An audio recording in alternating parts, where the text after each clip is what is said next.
and I'm calling from Yerushalayim, Ira Kodesh. Very Ira good. Kodesh. Welcome to Texas, David. Thank you for calling in. Toda rabah. So go Shalom ahead. Aleichem, Rebbe. I just had a baby girl, Baruch Hashem. We named her on Shabbos at Torah reading. Her Mazel name is tov. Dalia Chana. Talia Chana, beautiful. And what's your wife's name? Oh, she's got a long one. Fega Chavalea. Fea Chavalea. And what is your wife's mother's name? So it's Fega Chavalea Bat Mindel Rasha. Wonderful. Mazel tov to the family. You should only see nachas and joy. A light in Klal Yisrael. Thank you. That's great. Amen. That's the Ken news I love. Yiratzon. Thank you, Reb. And so I don't want to take up too much time, but you might remember me. We spoke. I called you one time about my famous musician friend who's a Messianic Jew who, I felt very close to, that I felt, I really wanted to help him because, he was just such an amazing person. And to watch him use his life in a direction where it's not truth, it made me sad. But whatever, forget that. I have a question for you, Reb. The question is, and I've heard you say it in many shiurim, in many classes, God is not a man. It says that straight in the Tanakh.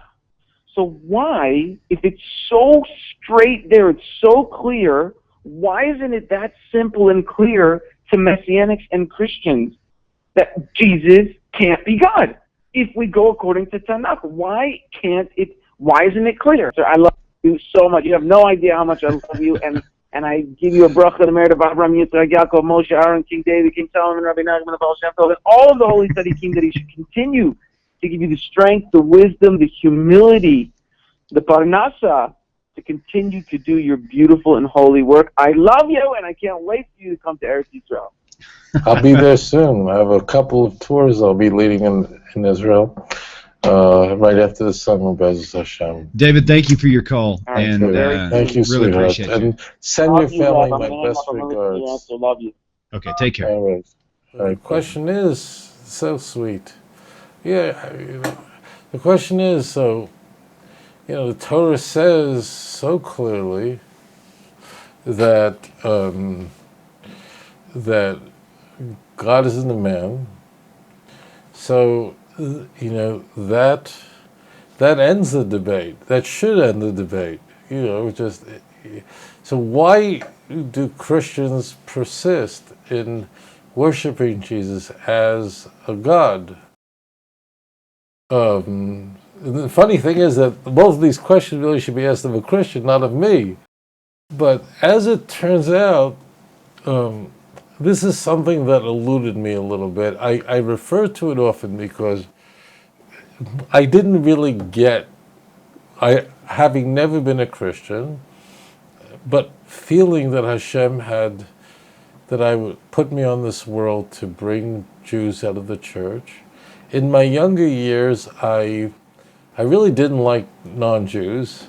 I thought Christianity was I didn't realize exactly what Christianity was. Like, I knew what it was, but I kind of thought it was like Hinduism. Like, they were wrong, but I really didn't like Christians. I didn't like them. They behaved so terribly, and I grew up 15 years after the Holocaust, and the Christians just killed us all. So my model as a child was that, because growing up in Brooklyn is just different, okay? If you didn't grow up in Brooklyn, just take my word for it. If you were in Brooklyn in the 1960s and 70s, you're an Orthodox kid in Borough Park, and then you've got your Jewish neighborhood, and then you got the black neighborhood, and you got the Hispanic neighborhood, and the Irish Catholic neighborhood. You're a Jew, you just stayed home. We didn't go out Halloween. You went on Halloween, you were beaten up for a Jew. I'll never forget this. As a child, we knew that Halloween meant, and they actually had mischief night the night before. I never knew what the heck this meant, but it meant this. It meant that you close your draperies, you put plywood up in front of your windows of your living room, you closed all the lights, and then the night was full of banging on your door and throwing things at your house, and occasionally a glass was crashed, was smashed. It was a night, and you made like you weren't home. Not that you didn't want to give candy. Jews didn't want to engage in this at all. It's idolatry, it's paganism, it's a Druid thing. I know Christians are going, Halloween is new. I know it. I'm just trying. My purpose is not about Halloween. But I thought Christians were psychos because, what else was I supposed to think about them? That was my limited picture of Christians.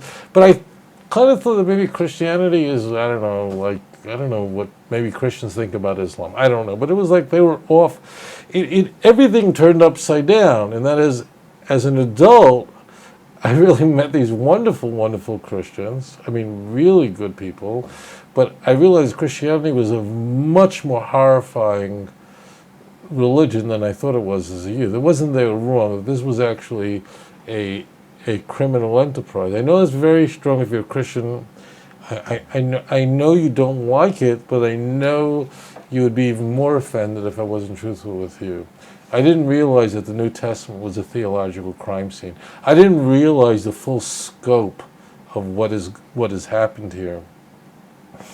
The reason, okay, so first point, Christians believe Jesus is God because it's very attractive. They're told they'll go to hell if they don't believe this. This is very important. If someone read the Christian Bible, they would not think Jesus is God. Maybe if they read John, they would find the prologue might throw them off, John 8:58 might, but really none of those passages are saying Jesus is God the Father, the creator of the universe. Jesus is completely subordinate to the Father. If I handed a Martian the Christian Bible and he knew nothing, just read it, he would not say that Jesus was equal to the Father, because we have an enormous body of graphic texts that are very clear that Jesus, in the minds of the early Christians, was entirely subordinate to the Father, and the Father is greater than I am. And even in John, where you will find the texts that Christians, they're sketchy texts, but Christians will appeal to that Jesus is divine. It's the same book that says the Father is greater. It's the same book with John in John 5:30 says that, in fact, that I can do nothing on my own, only the one who sent me. Well, if Jesus is equal to the Father, why can't he do anything? So there's a complete subordination in John, but there's no doubt that John is what's called the highest Christology, which is a fancy way of saying it is, well, and definitely the first 18 verses of the first chapter is the most elevated portrait of Jesus, but he's not God. And I know there are Christian scholars disagree with me. I don't care if they do; they're wrong. Now let's go back here. So people believe it because they're told they're going to go. If they don't believe it, they're taught that the people who don't believe it, the Christians who don't believe it, are cults, like the Witnesses, like other such groups. But this was really a big struggle in the early church. I know that Christians think that, like, all the good Christians always believe this, and there were always these cults or sects that tried to deviate away from the truth that everybody always knew was the truth, which is clearly in the New Testament. You'll be told in any church, but in fact this is not true. You're being misled completely. In the early church, there was a wide range of beliefs of exactly what Jesus was, and even though he was frequently called God, that did not mean God the Father. And you're going, what? Okay, so just a little point here. Jesus is a God in the early church in the Greek sense, not in the Jewish sense, meaning in the Greek world there was the big God and then there was a whole tier of gods. I go through this extensively in volume 1 of Let's Get Biblical very carefully. So we don't live in the ancient world, and the trouble with studying the ancient church or anything in the ancient world, and to really apprehend, to understand how things happen, and you have to, it's like a magnet. We're living in the 21st century, and we're so attached to everything that's around us. I mean, that is the barrier to be able to get history. Is you have to pull away from the magnet of our own surroundings and place yourself in the ancient world, where in the Greco-Roman world there was a tier of gods, all the way up to Jupiter in Rome, all the way down to the god men. That was the lowest tier of gods. These were people who was believed were God, but not the God. Are you insane? There was a whole bunch of gods that were way above them. And these were the people who sort of were both man, but they were too great to be just man. They had to be God too. In the Greek sense, you could be a God, but you're not the God. Now, but this is all very, very attractive to Christianity, and therefore Christians will routinely, not because they're bad people, but because they're admonished by their church. I think what's very powerful to a Christian is that they're told as kids, like when they're 5, 6, 7 years old, that there's basically, this is sort of the mind of the Christian world, is the world is essentially a battlefield between the forces of good and evil and the forces of evil. That kind of dualistic worldview, which is reflected in the Christian canon frequently, this dualistic view is highly italicized in the book of Revelation, is the way Christians are raised, that they're the good people, the saved, and then everybody else are the enemies of God, the unsaved. You have different theologies of how people get saved. So for most Christians, it's you're saved by believing in Jesus. In Reformed theology, you actually have to be, in a sense, part of the elect who were chosen by God to be saved. But I want to set that aside. But this kind of, it's us and them, the elect who accept Christ, who are saved. This is the way they're thinking. I'm using their language. And every Christian or former Christian listening to the show is going, yep, that's right. Okay? So, so just know so now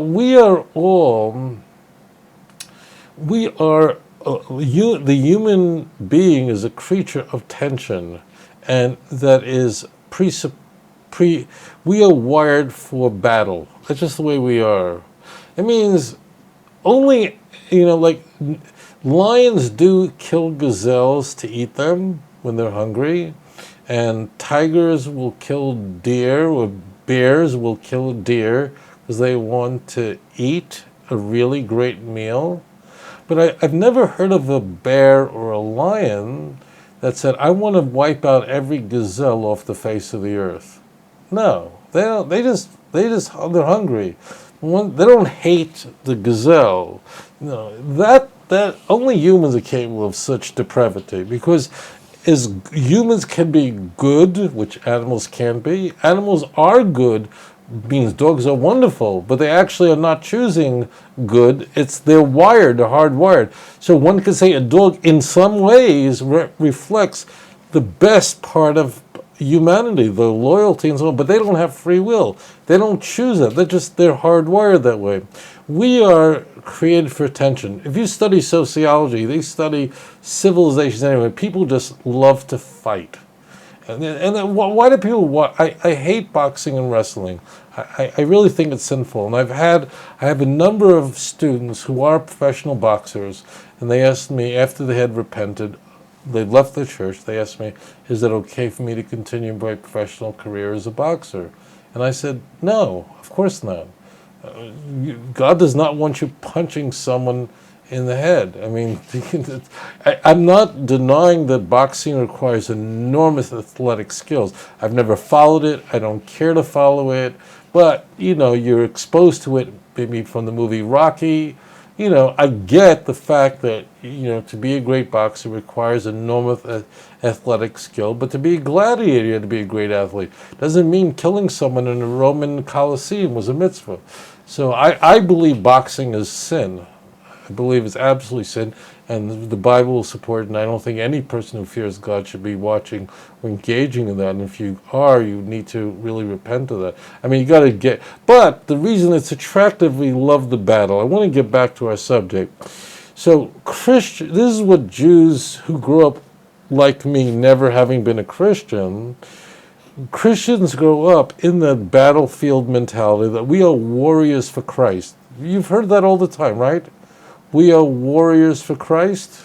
That's like, what does that mean? We're going to go to battle for Christ. So when you're raised seeing yourself as a soldier for Jesus, I mean, this is, for those of you who've never been a Christian, I've got to tell you, this is part of the culture and language of Christian. Doesn't mean Christians want to physically fight. That's not what they mean. It means to go to battle spiritually against the forces of the devil, and all those who are not Christians are under the power of the devil. This is this Persian dualism. This has nothing to do with Judaism at all. And it really, people who leave Christianity and don't believe in Jesus, it actually takes them another 6 months to get rid of all this worldview.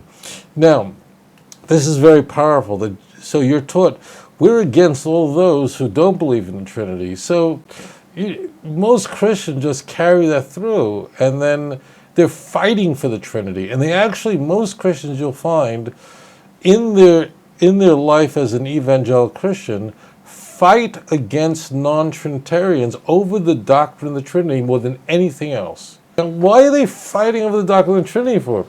You have to understand, this shows the problem. That means if what we are told is true, we are told ad nauseum. We're told, if you read the Old Testament, you read the New Testament, Jesus is God. Jesus is God. You can just see there's a veil in your eyes. Paul will fall. Scales are exploding and shooting and spritzing all over.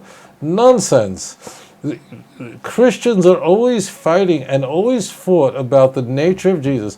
In all the ecumenical councils, Nicaea, Constantinople, what were they fighting about? Guess what? They were fighting about the nature of Jesus. And it was among Christians that were fighting. I mean, devout Christians. Now, here's the point. Were there any councils in the ancient church where Christians were arguing over whether Jesus was born of a virgin? The answer is no. Why? It says it in Matthew and Luke, openly, right? So there were Ebionites, an early Christian sect, who actually thought that was an interpolation or an improvement, which they were right about. But the point was they didn't, because it actually does say that Jesus was born of a virgin, that Mary never went to bed with anyone. It's very clear. Okay, so I don't care what the Christians are telling you and your pastor are telling you. Christians argued over the nature of Jesus. Was he the same substance as the Father? Incidentally, everybody at Nicaea believed that Jesus was God. Just the question is, to what extent was he God? You have to get volume 1. I'm not trying to sell you it, but it's just I have to build this up because you need to understand the history of it. But there was no one at Nicaea who said that Jesus was just human. Okay, that was done with. So the key point is, why are they fighting? The reason is it isn't there. So number one, it is the militant. I don't mean this as in Islam. I'd like but it is that kind of combative nature of warriors for Christ, fighting for Christ, willing to suffer. That whole deal is a big part of the Christian culture. It's in the Christian Bible, and certainly in the writings of the Christian leaders and who shaped the minds and thoughts and so on. That's number one. Number two is the idea that God came down to this world for you. That's so attractive. I mean, it doesn't make a difference whether it's Numbers 23:19, because the idea is that Jesus is everything you wish you were, but you'll never be. He was perfect and you're not. You're a stinky, sinful man, and God came down as a man, but he was perfect. He didn't have your flaws. He didn't have your weaknesses. That's very attractive. Why is it that people are obsessed with those tabloid magazines when you're checking out of your supermarket. They're all there. I always thought they was stupid, but what they are really pictures of actors and actresses and models, and about all their lives and problems. And what they all have in common is these people are very attractive. These models, these actors, actresses, they're very attractive people. Or they have a lot of money for plastic surgery, whatever it is, so people look and go, wow, he's perfect. She's perfect. She's beautiful. That's what people are looking for, like someone better than me. Someone, God, if I was that good looking, I'd give anything for that. So that's what Jesus is. Jesus is everything you'll never be. And that works best if he is a God. And it feels really good. It does. And therefore, what they'll do is, and this is how you get into trouble, is in hermeneutics, the way you will wind up at war with God is the following way. Every false religion gets into trouble, and those especially that are biblically oriented. In that you have graphic texts in the Jewish scriptures. 1 Samuel 15:29, you mentioned Numbers 23:19. I mean, it's endless, right? So those are graphic. Graphic means, don't eat pig, that's pretty clear. Like when God told Balaam, don't go with Balak, don't curse Israel, they're blessed. That was very graphic. Balaam wanted money and he asked the second time, all right, you want to go, but don't. But it's like there's no way. So you have a graphic text. It's not open to interpretation. Now, the most fundamental rule of hermeneutics is if you have another passage, and there are, the majority of passages in the Jewish Bible, it's very self-evident what is being conveyed. But there are ambiguous texts which require an exegesis, require commentary, require to assemble other passages or the context to get a sense of exactly what's being conveyed. Now, what we would normally do is, if we would take the graphic, clear text and we'd use those as a light to shine on the texts that are in the dark, that are ambiguous. That is the proper, healthy way to approach Scripture, so we know what the message is. What false religions always do, if you want to know, am I in a cult? This is how you know. If the religion you're in, or the expression of whatever it is you're in, is taking texts that are in the dark, that means they're ambiguous. They can be misunderstood if the context is not firmly in place, and they use those ambiguous passages to reinterpret passages that are graphic, that are in the light. You are in a cult, meaning you are in a false religion. That they all do that, and that's what's done in Christianity. So what Christians do is they're not going, oh, how can I defy God? No. But what they are doing is they're taking these very ambiguous things like God's name is a plural ending, that's good enough for me, and I will override, and that will override that ambiguous, like the angels that came to Abraham. It's ambiguous. It really isn't if we go through Genesis 18:19, but let's just say it is ambiguous in a first reading, clearly. And then they just use that ambiguous text to override the texts of Isaiah 44, 45, 46, 47, 48, which like Isaiah's like pounding, no, I'm not a God, I'm not a man, stop it. There's no one else besides me. That's how Christians can make this error. That's how they get themselves in trouble. אדון עולם אשר מלך בטרם כל יציר נברא לעת נעשה בחפצו כל אזי מלך שמו נקרא ואחרי ככלות הכל לבדו ימלוך נורא והוא היה והוא עובר והוא עובר והוא יהיה בתפארה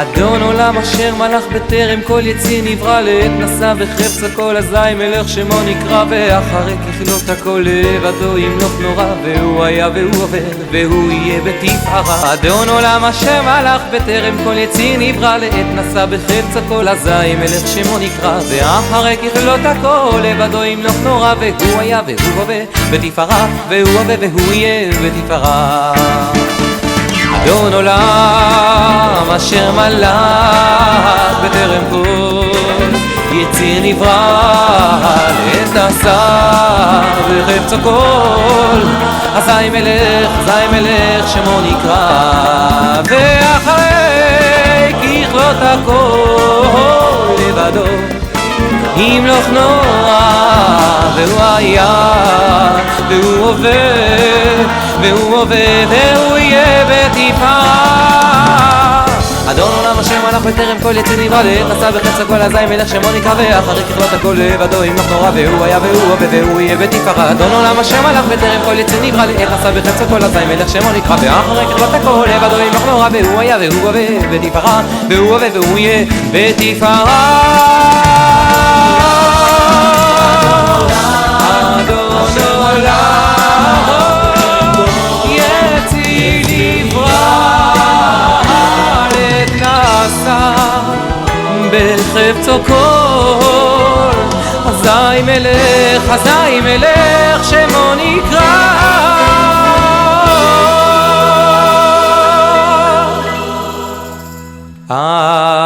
אדון עולם אשר מלך בטרם כל יציר נברא לעת נשא בחפץ הכל אזי מלך שמו נקרא ואחרי ככלות הכל לבדו ימלוך נורא והוא היה והוא עובר והוא יהיה בתפארה אדון עולם אשר מלך בטרם כל יציר נברא לעת נשא בחפץ הכל אזי מלך שמו נקרא ואחרי ככלות הכל לבדו ימלוך נורא והוא היה והוא עובר בתפארה והוא עובר והוא יהיה בתפארה והוא היה והוא עובר בתפארה והוא עובר והוא יהיה בתפארה